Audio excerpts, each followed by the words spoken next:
yoo yaa shama sitingilee gurguddaa afur tiktaaka irratti faayidaa guddaa fi akkasumas miidhallee qaban beektu tokkoffaa komantii hanga harratti eega tiktaaka kana banattanii nama barreessaa turtan eenyuuf akka barreessitan bakka tokkotti tiktaaka keessan akka walitti qabatee isiniif ta'aa jiru beektu kan akkamitti yoo beektan ofirraa balleessuu dandeessan. Lammaffaa eenyu hanga harratti sarchi gootanii tiktaaka irratti barbaadaa turtan kanallee bakka tokkotti argatu yoo barbaadan akkasumas yoo ofirraa dileet godhuu barbaadan. Sadaffaa viidiyoolee hanga harratti tiktaaka keessan irratti poosti gootan bakka tokkotti akkamitti argatuu dandeessan rakkoon adda addaa yeroo isin qunname akkamitti ofirraa gadi buusuu dandeessan. Sadaffaa histoorii eenyu akka hanga irratti daawwataa turtanii fi eenyu akka histoorii laayik godhaa turtan tiktaaka irratti kana afuran inni isin argisiisa. Sitingilee faayidaa gurguddaa qabanii fi miidhaa qaban keessa isaan tokko jechuudha. Kan baroomsi irraa isiniif darbaa jiru chaanaala Oromaanii gama peejii Feesbuukaatiin Oxygen Media Network namoonni haaraa dhuftan yoo jiraattan follow like share subscribe gochuudhaan maatii keenyatti dabalama amma kallattii maankara baroomsaa isin dabarsa nafaana bu'a. Tiktaaka keenya keessa ni seenna yeroo tokko. Tiktaaka keessan keessa eega haala kanaan seentanii profaayila keessan kanarratti yeroo tokkoof ni cuqaastu. Sana booda muraa sadeen kanarratti kiliik gootu. Sana booda asirratti gadi buutanii setting and privacy kajettu kanarratti kiliik gootu.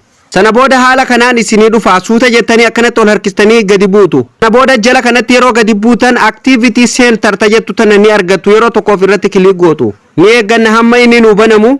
Sana booda haala kanaan fuula kana qabatee isinii dhufa activity center ka jedhu irratti yeroo isin cuqaastan haala kanaan qabxii afur qabatee isinii dhufa watch story fi akkasumas comment story search story fi manage post visibility jedhee haala kanaan isinii dhufa jechuudha. Amma asirratti hordoftoota kiyya sirriitti hubadhaa dabaafadhaa amma tokkoffaarratti kan isin argisiisu watch story ka jedhu kana history eenyu hanga har'atti akka daawwattan asiin ilaaltu jechuudha irratti cuqaasana yeroo tokkoo fi fakkeenyaaf ani jechuudha ofirraan balleessa jechuudha kun amma ka guyyaa har'aa qofa kun akkuma argitan jechuudha today jedha jechuudha har'a qofa jechuudha hordoftoota kiyya ifirrallee balleessuu ni dandeessan namoota as keessatti daawwatan kana hundaa bakka tokkotti ofirraa balleessuu yoo barbaadan jechuudha select bakka jedhu kana ni cuqaastu jechuudha. Sana booda haala kanaan akka isin itti raayitii gootan isin gaafata bakka tokkotti guutuu raayitii itti godhuuf jala kanatti gadi buutanii jechuudha select all watch story bakka jedhu kanarratti sanduuqa kana keessatti yeroo isin cuqaastan haala kanaan guutuun isaa ofii isaatiin raayitii itti isiniif tahaa jechuudha. Sana booda gadi buutanii jechuudha delete bakka jettu tana ni cuqaastu ammallee asirratti delete ni cuqaastu guutuun guututti ni bada jechuudha story keessan keessa akkuma argitan kun amma asirratti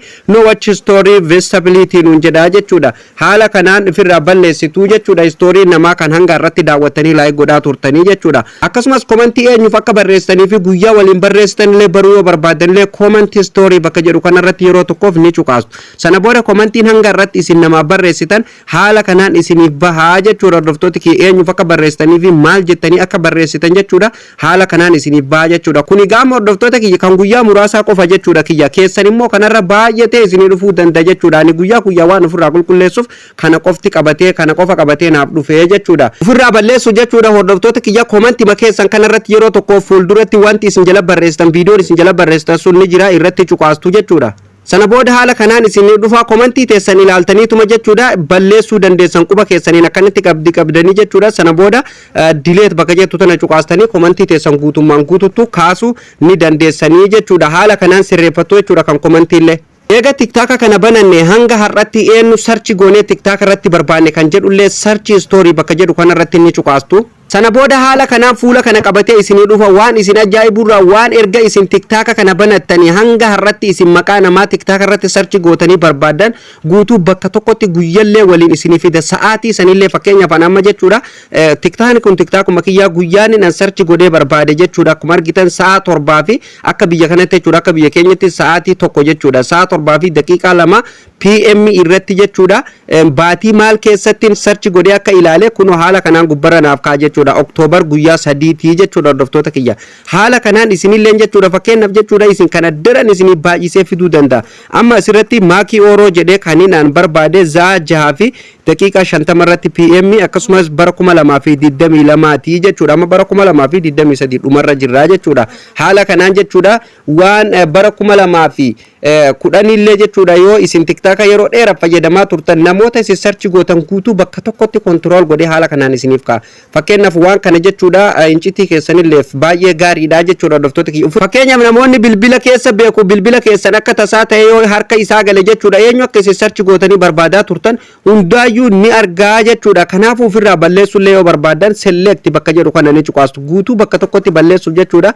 Select bakka jedhu yeroo isin cuqaastan haala kanaan sanduuqni isiniif dhufa jechuudha hordoftoota kiyya. Bakka tokkotti guutuu ofirraa balleessuu yoo barbaadan asirratti select all search history bakka jedhu kana sanduuqa jira. Sanduuqa kana keessatti yeroo tokkoof cuqaastanii halluu dibduu jechuudha bakka kanatti gadi buutanii. Sana booda hordoftoota kiyya haala kanaan hundi isaa raayitii itti isiniif ta'a jechuudha. Miliyoonni tokkollee yoo keessa jiraate haala kanaan raayitii itti isiniif ta'a. Sana booda fuul duratti delete all jedha guutuu bakka tokkotti balleessuu feetaa jedha. Asirratti delete all bakka jettu tanani cuqaatu. Sana booda asirratti akkuma argitan amma meeqatu hanga har'atti wanti nan sarchi godhe eegan sarchi godhu eegale jechuudha guyyaa 180 jechuudha. Kunoo gubbaa kanarratti dubbiftanii adda baafatuu ni dandeessanii jechuudha. Delete all search from post 180 days naan jedha jechuudha. Kana jechuun hordoftoota kiyya waan guyyaa 180 kana sarchi goote bakka tokkotti haquu barbaaddaa jedhee na gaafataa jechuudha. Kanaafuu nu balleessuuf deemna waan ta'eef jala kanatti gadi buunee delete bakka jettu tana cuqaasnee delete goonaa jechuudha guutumatti. Kun amma akkuma argitan no search history naan jedhee jira jechuudha. Haala kanaan guutuu isa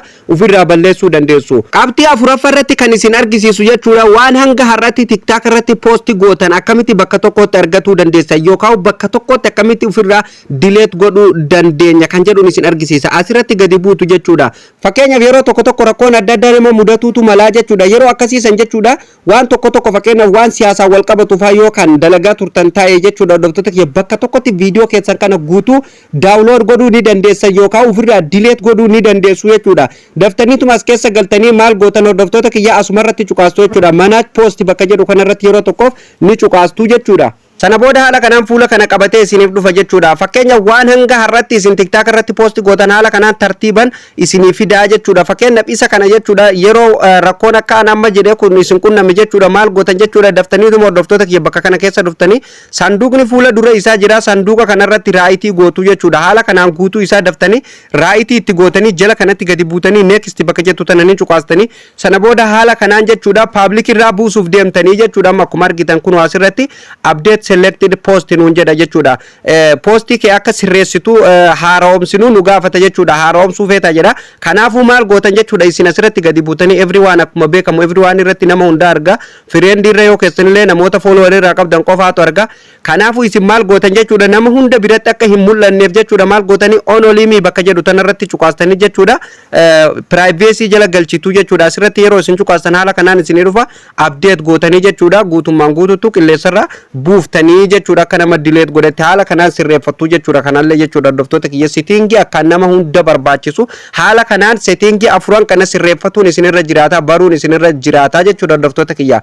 Yeroo waa rakkatanii fi yeroo wanti rakkoon akkana isin mudate qofa viidiyoo nama viidiyoo san barbaaduuf rakkoo san ofirraa barbaaduuf fiiguu osoo hin taane otoo rakkoon akkana isinirra hin geenye jechuudha. Dursaati viidiyoo barumsaa kana ilaalaati sirreeffadhaa baraan isiniin jedha. Yeroo rakkoon akkana isinirra ga'e kallattiimaan harka keessanii osoo nama hin barbaade fuula namaa hin dhaabbatiin harka keessanii sirreeffatuu dandeessan jechuudha. Barumsa bilaashaa asirraa argataa jirtan kana hordoftoota kiyya namoota baay'ee bira akka ga'uuf share gootanii yoo waliin geessan anallee ni jajjabeessatanii akkasumas hiriyoota keessanillee warreen barumsi kun bira hin geenyellee yeroo biraan geessan jechuudha. Isinillee jechuudha akka nama san barsiisetii jechuudha hordoftoota kiyya.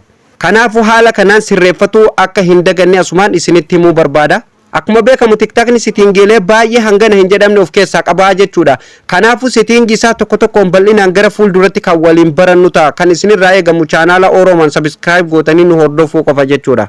Egaan hordoftoota kiyya kabajamoo barumsarra isiniif qabadhee dhufelleen jalqabaa kaafnee kan hanga ammatti waliin ilaalle kana maarree isinillee viidiyoo kana ilaaltanii eegat murtanii chaanaala dinqii fi barsiisaa keessan kan bilaasha barumsa isiniif dabarsaa jiru kana jajjabeessuuf chaanaala Oromoon subscribe godha. Chaanaalli kun chaanaala barumsaati. Subscribe gochuudhaan nu jajjabeessaa isiniin jenna.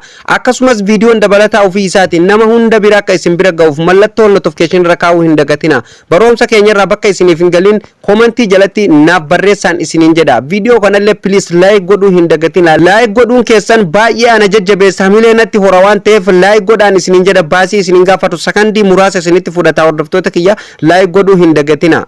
akkasumallee namoonni hanga irratti barumsi keenya isin jala darbe mata duree viidiyoo jedhu kana irra cuqaasuun viidiyoolee barnoota hanga irratti nu gadhiisne jechuudha. Viidiyoolee 100 ol tokko keessatti gadhiifamee jira.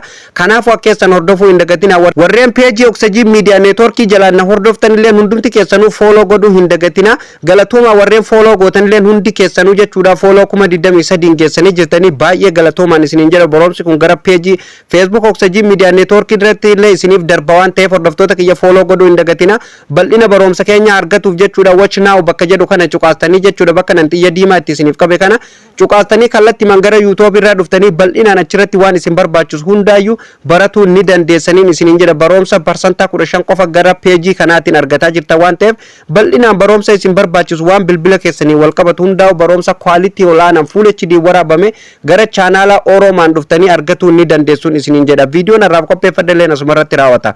Viidiyoo itti aanuun hamma walitti deebinutti horaa bulaa Liibana.